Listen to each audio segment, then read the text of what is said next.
Hey, hey! Preste atenção. Portas se abrem, aumentam o poder da visão. Estamos aqui no Estúdio Sigma com o nosso convidado no podcast Influenciar. Hoje a gente está recebendo José Fábio Silva. O José, que eu chamo ele de Zé, ele é escritor, ele é doutor, ele é historiador, ele também é presidente da ALEA e faz parte de outros movimentos também. É um rapaz, um moço que está aqui lutando pela cultura anapolina e pela goiana. Seja bem-vindo, Zé Fábio. Muito obrigado, Luiz. Agradeço o convite e vamos que vamos. Seguimos. Zé, e aí? Quais são os projetos que estão acontecendo agora? O que você está fazendo? Bem, atualmente eu estou num pós-doutorado, né? Esses negócios sempre acadêmicos, Chique. só que voltado para a área cultural. Eu, em parceria com o Ademir Luiz, que é o presidente da União Brasileira de Escritores, Seção Goiás, estamos fazendo uma pesquisa sobre como esses meios digitais, como essa mudança tecnológica afeta as instituições tradicionais culturais. No caso, a gente está usando a própria União Brasileira de Escritores, Seção Goiás, lá de Goiânia, como um exemplo, porque ela foi fundada em 1944, se não tiver 44, 45. É uma instituição cientificamente tradicional, mesmo assim, voltada para a literatura e tudo mais, e nos últimos anos ela está se modernizando, se adaptando a essas novas mudanças tecnológicas. Então, esse projeto visa tanto contar cronologicamente a história dessa instituição, quanto mostrar a maneira como esses novos meios digitais, essas novas tecnologias, acabam, de uma forma ou de outra, influenciando nessas instituições que são quase que centenárias, por assim dizer. E você já consegue ver algum impacto assim da tecnologia em instituições centenárias? Um impacto assim, porque quando você fala de uma associação centenária, tem muita gente lá que está bem antiga já, né? Sim. E como que essas pessoas estão usando tecnologia lá dentro?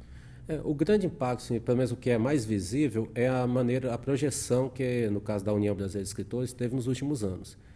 A partir da gestão do Edival Lourenço, que foi até ex-secretário de Cultura aqui do Estado, e com Ademir Luiz, que é professor da UEG e também o atual presidente, a instituição que antes ficava quase que praticamente assim, fechada ao Estado de Goiás, muitas vezes até Goiânia, hoje já tem pessoas assim, de tudo quanto é parte assim, do país que conhecem e alguns até já estão vinculados. Igual tem pessoas de Santa Catarina, de fora, assim, que são assim, integrantes dessa União Brasileira de Escritores, que é vinculada ao Estado de Goiás, mas que através assim, de palestras assim, que muitas vezes que foram transmitidas através de meios virtuais, YouTube, Instagram e assim por diante, conheceram a instituição, e eles acabaram trazendo grandes nomes da literatura brasileira de tudo quanto é parte do país, e isso acabou fazendo com que pessoas de fora acabassem conhecendo. Então, hoje, ela é bem conhecida fora do Estado, coisa que até então, pelo menos até antes dessa ascensão tecnológica, praticamente só conhecia a União Brasileira de Escritores quem era de Goiânia e um ou outro sujeito assim, de cidades assim, de Goiás mesmo. E a tecnologia, quando bem usada, é incrível, né? Zé, você falou aí dessa coisa de estar indo para fora de Goiás, do estado do Centro-Oeste, né? Mas vamos voltar um pouquinho aqui para dentro e para o interior. Como é que você acha que a cultura está se difundindo no interior? Como que você acha que a tecnologia está ajudando a cultura a entrar no interior goiano? Porque a gente mesmo está aqui em Anápolis. Anápolis é grande, mas é pequena, né? Então, e as outras que são bem menores, são pequenas e pequenas, né? Como é que você acha que a cultura está indo para esses lugares? É meio complicado responder isso aí, principalmente porque eu acho que as redes sociais elas ainda estão meio que quase que engatinhando, por assim dizer. Porque o que acontece? As pessoas acabam criando pequenos nichos, né? A gente sabe, assim, muitas vezes a gente faz algum projeto ou outro, divulga em redes sociais e acaba, dificilmente você quebra a sua própria bolha. Porque apesar da internet, redes sociais e companhia, ter o mundo inteiro como palco, né? Acaba formando de uma forma ou de outra, o algoritmo e tudo mais, você acaba formando pequenos núcleos, né? Então, acaba que cada região acaba construindo seu próprio nicho, mas, vez ou outra, essa bolha acaba sendo furada. É uma vantagem, assim, eu acho que é algo assim que ainda é muito mal aproveitado. Eu não sei exatamente como que se quebraria isso, como que aumentaria essa troca assim, de informações, de valores, de cultura, mas eu acho assim que Eu creio assim que eu acho que nem 30% do potencial dessa tecnologia de redes sociais, de internet, de comunicação, ainda é aproveitado dentro do estado de Goiás. Eu acho que ainda o pessoal ainda está, tipo, transpondo aquela coisa geográfica próxima para a rede social e, posteriormente, eu acho que isso vai se abrir um pouco mais. Lógico, essa é uma visão que eu tenho. Talvez eu esteja errado e tal, mas a visão que eu tenho é essa, que muitos locais ainda estão pegando o que eles têm, assim, de identidade cultural regional, geográfica, e transpondo para essa parte de redes sociais, seja lá Instagram, Facebook, Twitter, seja lá o que for. E eu acho assim, que elas ainda estão começando a criar ramificações maiores dentro do Estado. Eu acho assim que futuramente essa coisa pode ser assim muito mais ampla do que é hoje. Ainda eu acredito que ainda está engatinhando e bem devagar. Mas eu creio que sim, nos próximos anos. Eu tenho uma visão assim, infelizmente, eu tenho uma visão otimista da vida. Então, eu acredito que a coisa pode dar uma melhorada aí nos próximos anos. Fazendo um merchan aqui, quem quiser saber mais sobre internet, pode vir aqui no Sigma. Eles fazem planos para vocês. Então, voltando aí, a gente tem essa coisa da regionalização, das bolhas e de tudo. Eu acho que isso é uma grande dificuldade, né, que se enfrenta. E naquele modo antigo, né, no boca a boca, você acha que aqui em Anápolis, por exemplo, você é um representante da literatura de Anápolis, você é escritor, você acha que aqui em Anápolis esse boca em boca ele funciona em bolhas também? Ou a gente, nessa divulgação, a gente está conseguindo atingir outras pessoas? Ou a gente ainda está muito... Cada um está muito preocupado com o seu e não quer falar do outro? Não, eu acho que está quebrando um pouco. Só que é aquele negócio. Quanto mais informação você tem, né, menos você vai olhar para cada uma delas. Igual existem hoje aqui em Anápolis alguns grupos, assim, tipo, desde esses WhatsApp e companhia, que liga todas as partes da cidade. Entretanto, dependendo da época, são tantas coisas que estão acontecendo simultaneamente que acaba virando... É igual quando você vê vídeos em TikTok. Você olha um, olha outro, de repente você já esqueceu o que você viu um pouquinho atrás. Esse boca em boca, assim, fora da internet, ainda é muito forte aqui em Anápolis. Eu acho que não só em Anápolis, acho que qualquer local, né? Porque, pelo menos na literatura, por exemplo, se você faz um convite geral para o pessoal, em grupos ou coisa assim, o impacto é pouco. O pessoal ainda tem muito aqui, pelo menos eu estou falando a partir do ponto de vista da literatura. Se você convida pessoalmente, um por um, mesmo que seja replicando, sabe? Sabe quando você coloca aquela, tipo, a antiga, como é que chamava aquelas caixas? Sem fio? Aquelas caixas lá que você mandava um monte de e-mails, e-mail, como é que fala, com cópia oculta, sabe? Mesmo que você pegue no WhatsApp e saia mandando para um monte de gente, se o convite parecer individual, você tem uma repercussão ainda bem melhor ainda do que se for geral, por assim dizer, em grupos. Porque muitas vezes conversas de grupos, coisas assim, o pessoal dá uma olhadinha, mas ele nem acaba vendo, né? Quando é individual, a pessoa acaba dando atenção um pouquinho a mais. Então, esse boca a boca é igual você até comentou uma vez, um carro de som tem um poder gigantesco, porque ele acaba atingindo uma pessoa ainda diretamente, né? Eu acho que nessa transição, essa geração, até a minha, por exemplo, eu cresci nos anos 90, por exemplo, a gente ainda não se acostumou totalmente com essa forma como a informação é dada pela internet.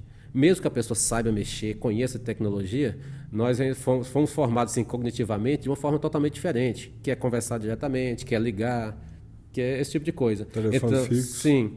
Então, mesmo que nós estejamos virtualmente adaptados, cognitivamente, a nossa geração ainda tem muito disso. Tipo, se você manda num grupo, eu olho lá e falo, beleza. Eu não me sinto assim... como é que fala, assim, condicionado ou responsável em ir. Se você me manda diretamente, fala, nossa, o cara já me chamou, então tem aquele negócio de consideração. Então, existe muito disso, né? O ser humano tem muito desse negócio. Tem. Então, quando a pessoa fala diretamente, então acaba que você tem um impacto assim, maior. Então, o grande problema das redes sociais é isso. Ao mesmo tempo que você cria virtualmente um monte de gente importante, né? Que hoje, com as redes sociais, todo mundo é importante, todo mundo é influencer, todo mundo tem uma opinião para dar. Entretanto, você acaba ouvindo mais a opinião que vem diretamente para você, né? Quando a coisa é geral, que eu acho que isso é bem do ser humano mesmo. Então, eu acho que é uma coisa assim que... Lógico, é a minha visão. Igual eu falei, eu cresci nos anos 90, ainda sou simpatizante da tecnologia, eu acho que ela tem que ser explorada ao máximo mesmo, mas ainda tem muito disso. Quando a coisa vem direto, parece que cria algo meio que afetivo, e a cultura tem muito disso, né? Então, quando é jogado assim, geral, parece que é algo assim que é pulverizado, e muitas vezes não atinge muito. Então, quando você fala, mesmo que, igual eu falei, mesmo que seja uma cópia oculta e vá diretamente para você, o impacto ainda é maior. Seu nome. Eu acho que nem só Anápolis, eu acho que mesmo em grandes locais, sei lá, Goiânia, mesmo, não sei, em São Paulo, isso ainda Goiânia eu funciona. trabalhei lá em alguns eventos, é bem diferente. Aqui ainda a gente consegue, o boca a boca consegue alcançar mais do que lá. Lá eu não estou sabendo como que as pessoas fazem não, mas aqui a gente vem tentando muitas coisas, né? Eu saí de todos os grupos de WhatsApp. Eu não aguento grupo de WhatsApp. Se eu pudesse não ter celular, eu não tinha celular. Eu tenho alguma fobia em relação a isso. Meu telefone fica sempre no silencioso. Aí tem gente que liga e depois fica bravo. Assim, não atende, fala que não atende ninguém. Atende se eu ver, sem querer, né? Mas senão a gente não atende, não. Mas isso vai de cada um para um, né? E o Zé Fábio, ele comunicando através da literatura. Como que é o Zé Fábio comunicando os seus livros? Como que você se expressa, como que você se comunica com essa pessoa que vai ler? Ela vai sentir ali que ela está incluindo, é para ela, ou ela não vai achar que ela está lá dentro daquele contexto? Deixa eu ver como é que faz. Eu, basicamente, assim, eu tento ter uma visão assim, o mais leve possível da realidade, assim, das coisas, né? E eu sou extremamente irônico, pelo menos na literatura eu sou irônico, sou um pouco debochado. Trabalho um pouco com humor, tipo, eu não faço humor, mas eu uso humor o tempo todo. Não sou uma pessoa engraçada, mas eu acho o humor fundamental. Tanto que quando eu vou escrever coisas sérias, geralmente eu não gosto. Então, basicamente, assim, o tipo de literatura que eu faço, eu tenho toda essa preocupação social, tudo isso, mas é aquele negócio. Eu moro no interior de Goiás. Dificilmente nem minha mãe lê meus livros, por assim dizer. Então, eu não me preocupo em fazer coisas assim, genéricas, assim. Quando eu vou escrever, eu até brinco com um amigo meu, eu chuto o pau da barraca. Eu escrevo coisas absurdas mesmo, não estou nem aí, porque é aquele negócio. Se você vai escrever uma literatura assim, pelo menos assim, fria, básica, São Paulo, Rio Grande do Sul já tem mercados estabelecidos, já tem grandes escritores, né? Ninguém vai pegar alguém de Goiás. Então, eu mesmo, assim, eu sou muito fã do que o pessoal chama de realismo fantástico, né? Que é aquele negócio de extrapolar a realidade. E quando eu escrevo, eu sou mais ou menos dessa maneira. Gosto de usar a ironia, gosto de usar o sarcasmo, gosto de usar o pessimismo da forma assim, mais divertida possível. E, apesar de parecer contraditório, eu acho o pessimismo uma coisa extremamente divertida. Quando você usa bem, ela é fantástica. E eu trabalho nessa linha. Então, eu gosto do absurdo, gosto muito do Kafka, para assim dizer, Murilo Rubião, J. Veiga, essa galera assim, que trabalha esse tipo de coisa. E o que eu faço é nessa linha. É totalmente diferente do... É aquele negócio, se eu for escrever, eu já vivo uma realidade, já tenho minha vida, já tenho meus problemas. Quando eu escrevo, eu extrapolo ela o máximo que eu posso. Mas a mensagem está lá. A mensagem sempre está lá. Aí é de quem vai ler. Aí a pessoa tem que se virar, né? Aquele negócio, eu não acho que a literatura tem que entregar. A literatura não tem que ser uma mãe, um pai que pega pela mão. Você entrega aquele negócio e a pessoa se vira, né? É uma arma. Se a pessoa não souber usar, ela atira nela mesma. Mas é desse tipo, né? Tá certo. Sem ser armamentista, lógico. Estou usando como exemplo. Pelo amor de Deus, né? Não vamos nem entrar nisso, não, senão não vamos sair daqui hoje. Cancela, acabou. Cancela, acabou tudo. Zé, e a literatura hoje em Anápolis, assim, os processos de fomento, os processos de difusão, você falou da Lé, a gente tem a ULA também, sim, né? E como são esses espaços, assim, o que a gente está fazendo para os novos escritores? O que a gente está preparando para eles? Eles têm um lugar para chegar e serem acolhidos? Ou não? Se vira? Como que está? Não tem, no caso, joga nas siglas, né? A ULA é a União Literária Anapolina. Ela tem uma sede lá no bairro Maracanãzinho. Qualquer pessoa pode chegar, se apresentar, ser associado. Não tem assim, não é difícil. Se você quer escrever, você pode começar a participar das reuniões. Geralmente, toda última quinta-feira do mês, na parte da manhã, tem uma reunião fixa, que é um café literário. E tem lançamento de livros, vez ou outra tem palestras. E a LE é a Academia de Letras de Anápolis, que eu estou atualmente presidindo. O que é problemático, mas tudo bem. Mas aí nós também realizamos algumas palestras voltadas para a literatura e tudo mais. Então, esses são os dois espaços oficiais, assim, que tem, né? Lógico, a pessoa não é obrigada a se vincular a nenhuma dessas instituições para ser um escritor, né? Se você quiser se expressar através de letras, palavras, todo mundo é livre. Mas são locais que você vai conhecendo alguns dos escritores assim, que já tem, assim, digamos assim, uma certa caminhada aqui na cidade. A gente está num período assim, de uma tentativa de renovação, sabe? Porque quando a ULA foi fundada, ela foi fundada em 2000, ainda pela finada, saudosa Dona Loló ainda, que ela fez todo um esforço com Jarbas de Oliveira, com Paulo Nunes Batista, que fundaram essa União Literária. E foi até depois de um período que nos anos 90 teve uma queda assim de... Até os anos 80 você tinha uma academia de letras e arte em Anápolis, você tinha um teatro bem forte, bem organizado. Os anos 90 parece que deu uma espécie de caída, ou pelo menos algumas dessas instituições meio que se diluíram, não sei o que aconteceu. E a partir de 2000 essa coisa começou assim a se reformular, pelo menos em termos, eu estou falando em termos institucionais. Não quer dizer que sumiram os escritores, né? Sumiu essa agremiação assim desse pessoal. E em 2010 surgiu a Academia de Letras de Anápolis, né? Que basicamente a Academia de Letras, a ideia é pegar alguns escritores que já têm um gabarito, já têm uma experiência literária, e tipo assim, a ideia de uma Academia de Letras é você velar ou então tentar assim manter a tradição literária de um local. Então a função da academia não é só juntar escritores, é você pegar tudo os grandes escritores que foi formando assim a literatura local e você preservar de alguma forma. Então a função da academia é basicamente essa. Já a ULA não, a União Literária, a ideia é abraçar menos todo conjunto de escritores, sejam jovens, velhos, não importa a idade, início de carreira, mais adiantado, é abarcar todo esse pessoal. Então nós temos aqui em Anápolis, pelo menos, que eu estou diretamente vinculado a essas duas instituições. Essa que tem essa função de manter essa tradição literária, resgatar os escritores que ajudaram a formar a literatura regionalmente aqui em Anápolis, e essa que tenta abraçar o máximo possível assim, de escritores, novos escritores. Em relação a fomento, já estivemos melhores, né? Atualmente nós temos o Fundo Municipal de Cultura, né? Que tem esse ano, né, quando for lançado o edital, tem 2 vagas para publicação de livro e outra vaga para eventos e circulação literária. Antes nós tínhamos, apesar de ser lei, oficialmente existe uma lei de publicação aqui no município, né? Que é a Anápolis em Letras, Fatos e Imagens. Que a ideia é tanto fomentar novos escritores como escritores assim, que já têm uma certa carreira, por assim dizer.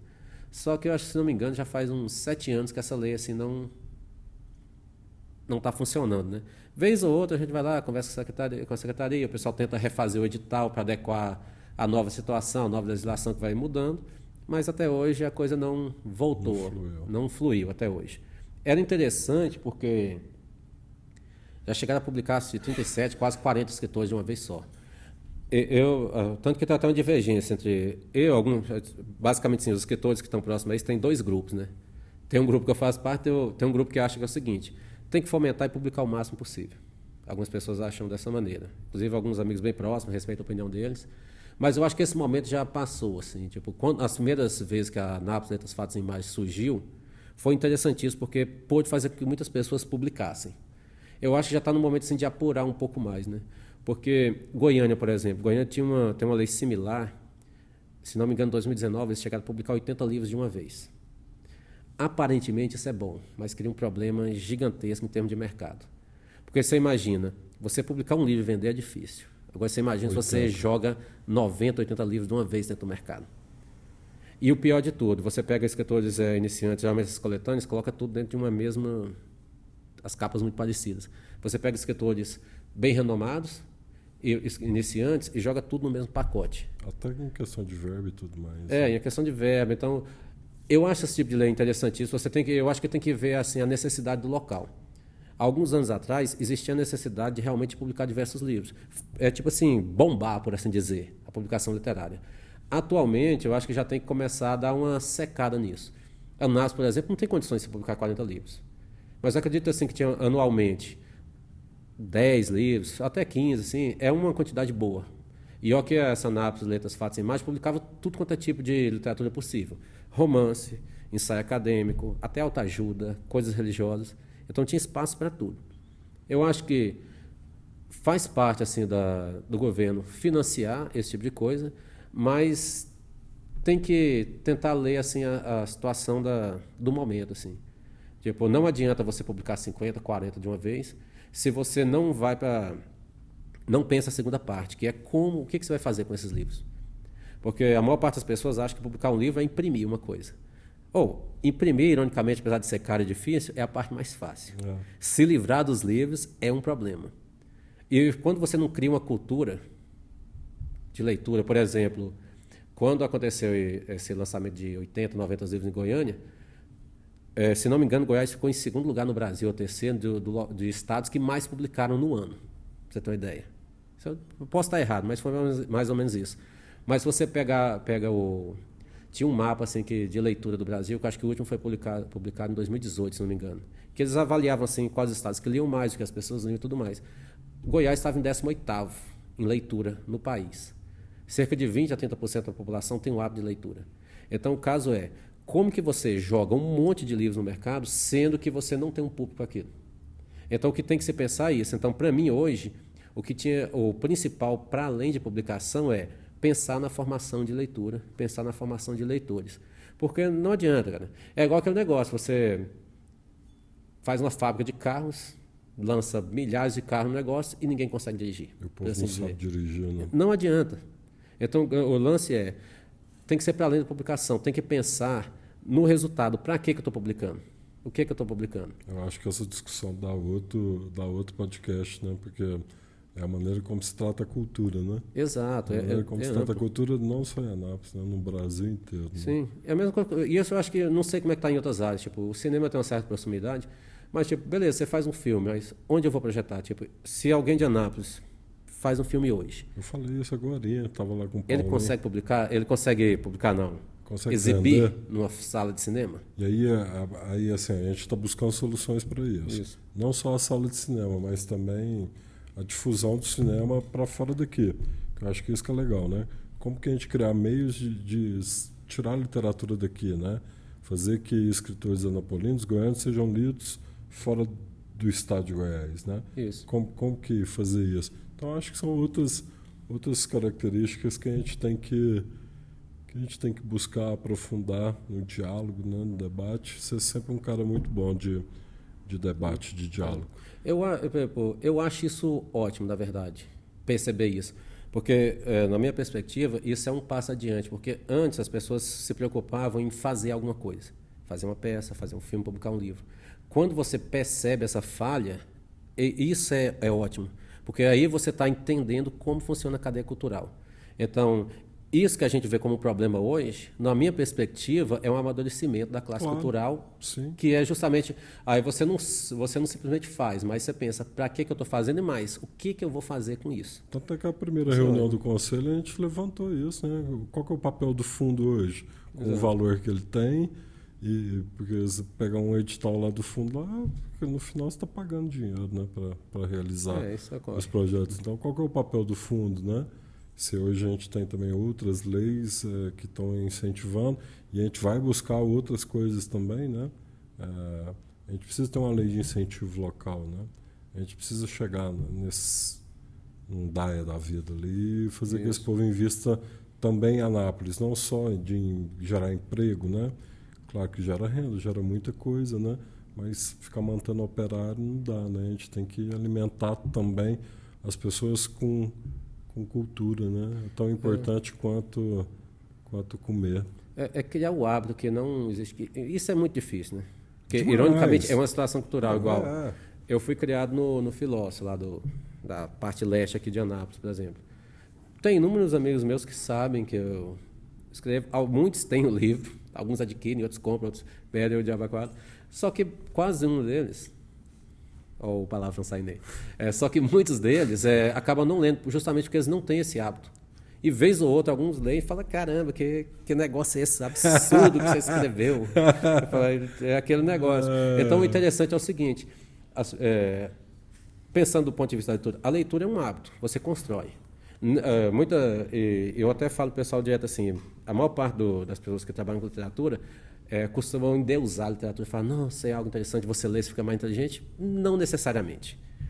Quando você lê algo, você vê um filme... A gente está vendo isso todo dia, né? Sim, você adquire informação. A inteligência como você se vira com a informação que você tem. Então, tem gente que tem pouca informação e consegue ser inteligente e usar da melhor forma possível. E já tem gente que é aquele negócio, o cara se torna erudito. Ele é um glossário de informações e o sujeito não acaba não utilizando aquilo. Então, seja leitura, seja filmes, é questão assim de hábito, de aprendizado, de educação mesmo. Então, e muitas vezes quando se fala em cultura, o pessoal liga a cultura ao entretenimento, tipo, é algo para te divertir. Não necessariamente. Um livro não precisa te divertir. Ele pode te frustrar, ele pode te irritar, ele pode te entediar. Que eu acho que são as melhores maneiras de Exatamente. te tirar do mesmo lugar. A ideia da cultura é fazer o que um ser humano faz com o outro. Tipo, você pode não gostar de uma pessoa. Ela pode ser insuportável, mas ela te ensina como lidar, saber assim ter jogo de cintura em determinados ambientes. E a cultura faz a mesma coisa. Você tem que aprender a lidar com o que você sabe, com seus conflitos e assim por diante. Lógico, não é terapia. Eu também não acho que tem que ser terapia, Nunca. mas é aquilo. Zé, uma música que marcou sua vida, uma música que você fala, essa é a música. Tá boa. Que hora que eu tô lá com a Thalia, se eu ponho ela pra gente ouvir. Isso é difícil pra caramba. Cada época a gente tem uma, né? Não, mas aquela que você falou, pô, será que é assim mesmo? Existem outras coisas? Olha, eu gosto muito, tipo, eu cresci ouvindo muito, assim, o Zé Ramalho, essas coisas. E tem uma, inclusive, até pulando de Zé Ramalho para o Belchior, tem um do Belchior, que ele fala sobre o passado, que eu acho ela lindíssima, que ele fala que o passado é uma roupa velha que não serve mais, alguma coisa assim. Uhum. E eu gosto muito daquele tipo de coisa. É igual eu falei, eu acho, assim, que essas ideias que aparentemente são pessimistas em relação à vida, elas ensinam muito, assim, pra gente. E eu gosto muito agora eu esqueci qual é o nome especificamente dessa música do Belchior. A gente vai achar aqui, depois a gente vai Que ele fala que ela. o passado é uma roupa que não serve mais. Eu acho além dessa frase, a música por si só, lindíssima e eu sempre lembro dela de vez em quando. E se a Narelli estivesse aqui agora, ela ia te perguntar para você falar de uma pessoa que você acha que hoje no cenário da cultura napolitana vem se destacando. Aquela pessoa que hoje está surgindo aí, que está trazendo algo diferente. Nossa, surgindo, filho. Ou que seja referência. Eu tenho uma pessoa que eu sempre falo que para mim, tipo, infelizmente ela é meu amigo, mas para mim assim é o melhor escritor que tem hoje aqui em Anápolis, que é o Solemar Oliveira lá. Legal. É tipo, eu acho ele assim, e não é nem assim porque ele é amigo, mesmo se eu não conhecesse, eu acho assim que do que é produzido aqui em Anápolis em relação à literatura, ele é assim dos mais amadurecidos que se tem. Eu tenho pouco contato com ele, mas o contato sempre muito positivo. Sim, só que ele não é uma literatura fácil. A dele é aquele negócio, é para incomodar. E provavelmente é por isso que eu gosto. Agora, se você quiser uma literatura assim boa e que também assim vai te conduzir em caminhos mais pacíficos, por assim dizer, eu recomendo a Simone Ataíde, que para mim ela é uma contadora de história excelente dos que tem. Peço desculpas aos outros vários que eu conheço aqui na cidade, mas é isso mesmo, é o que eu penso. Para mim, assim, os dois... É o seu gosto. Mas para mim, assim, do que eu leio hoje, são, assim, os dois exemplos de escritores mais amadurecidos que nós temos hoje em Anápolis. Fala, assim, qualquer um dos outros escritores que eu conheço pode achar ruim, paciência. É aquele negócio, tipo... se a pessoa se sentir insultada, paciência, mas para mim, os dois escritores mais amadurecidos que se tem hoje em Anápolis, para o caminho assim, de uma literatura mais que alfineta mais, é o Solemar, e para uma literatura assim, mais próxima da tradicional, mas ainda assim muito bem feita, muito bem escrita, é a Simone Ataíde. Existem outros escritores, tem o Rondinelli, por exemplo, que eu gosto bastante, a Natália Fernandes, o Davi também, assim, principalmente na parte da poesia, mas o Davi Rocha, mas para mim, assim, os dois que despontam na minha perspectiva são eles. E ó que tem o Lucão, por exemplo, que é um escritor aqui de Anápolis, que ele tem um renome nacional, né? Mas para mim os dois são assim os exemplos que nós temos hoje assim de... O nome da música é Velha Roupa Colorida. Exatamente. Aí antes da gente passar a música, o que é o amor para você? Eu acho que o amor é o seguinte, velho, é você suportar, basicamente é isso, é você suportar, tipo... uma pessoa, apesar de qualquer defeito que ela tenha, e você se suportar também.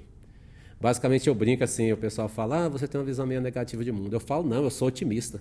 Porque apesar de tudo ruim, o mundo é uma coisa traumática, ele te irrita o tempo todo, você não tem motivo para continuar existindo. Entretanto, você continua. Então eu sou otimista por causa disso. Então para mim é isso, o amor é isso. É você, apesar dos pesares, se manter e levar a vida com senso de humor, ranzinza, não importa. Mas você se manteve e suporta 2 ou 3 pessoas e tem um certo apreço por ela, é isso que é o amor e acabou.